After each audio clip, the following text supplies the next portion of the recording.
So my name is John. I lead the interaction design team at Local Projects. We're an experience design firm based in New York City. And although we work with primarily cutting edge technologies, in many ways what we engage in one of the oldest of human activities, that of tool making. So this is the most successful tool, most successful design in human history. It was a market leader for 1.5 million years. It was functional, yes, but experts believe that it went beyond this. It was a social symbol. People crafted them, they told stories through them, and that's what we do. We create tools that tell stories. Like this digital recording booth, one of our early projects that recorded the lives and stories of everyday Americans, both for participants to take home, but then also to be added to the Library of Congress in a national oral history archive. We also create tools for self-expression and discovery. This uses facial recognition to browse an art museum collection. So you make a facial expression and it matches it to one from the collection, providing a new way for people to connect with the work and really get to the heart of portraiture, empathizing and connecting with the subject.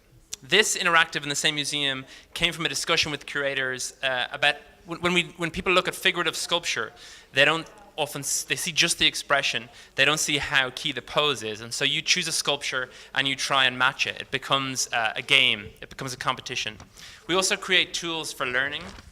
So when students are sitting bored in physics classes, daydreaming about recess and the playground, they don't realize they'll be experiencing those same principles when they run out the door.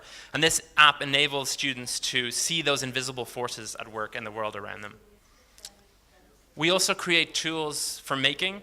So at the Smithsonian National Design Museum, every visitor gets a pen with their ticket as they arrive. And they can use that pen to collect artworks that interest them with a built-in RFID reader in the pen itself. Then they can explore their collection on interactive touch tables, collecting items from the surrounding galleries in this central river, and also simply drawing a line to find an object from the collection that uses that line or shape. And the tables also include some really simple making tools so that you can step into the design process yourself. You can design, with a simple line, you can design a building or a piece of furniture or a lamp. My favorite exhibit at this recently reopened museum is the immersive wallpaper room that allows you to design your own wallpaper while you're surrounded by your creation as it evolves. You can also browse the museum's extensive collection of wall coverings in a form close to how they were meant to be experienced on a wall. And it's one of the most popular rooms in the museum, I think proven both by its ability to appeal to all ages, as well as the numbers of selfies that are taken in the room. So we also create tools for the marketplace. So for Target, a department store chain in the US, we built something between a store and a museum. In this semi-transparent replica of a local home, visitors encounter a series of stories with smart devices as the core cast members. So they trigger scenarios and can see how the devices respond and how they communicate together in a very human way.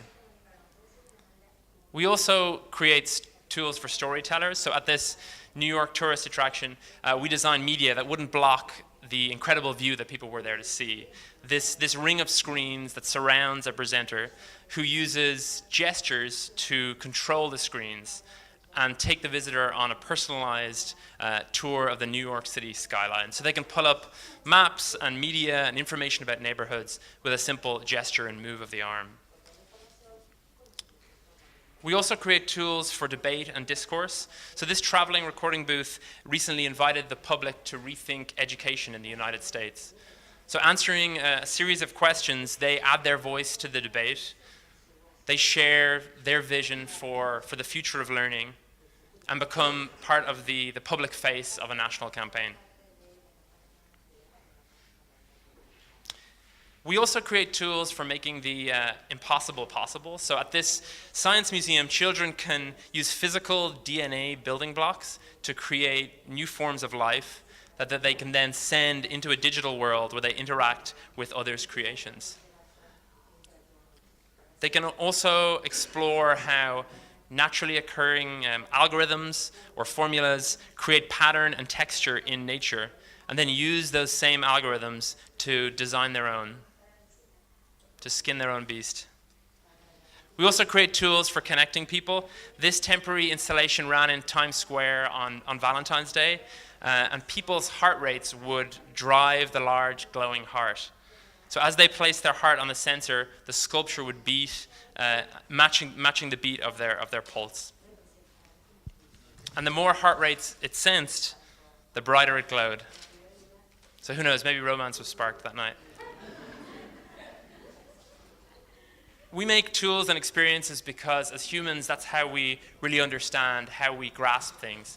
Tools not just to solve problems, but to tell stories, to empower people, to find new perspectives to be changed. Thank you. Muchas gracias.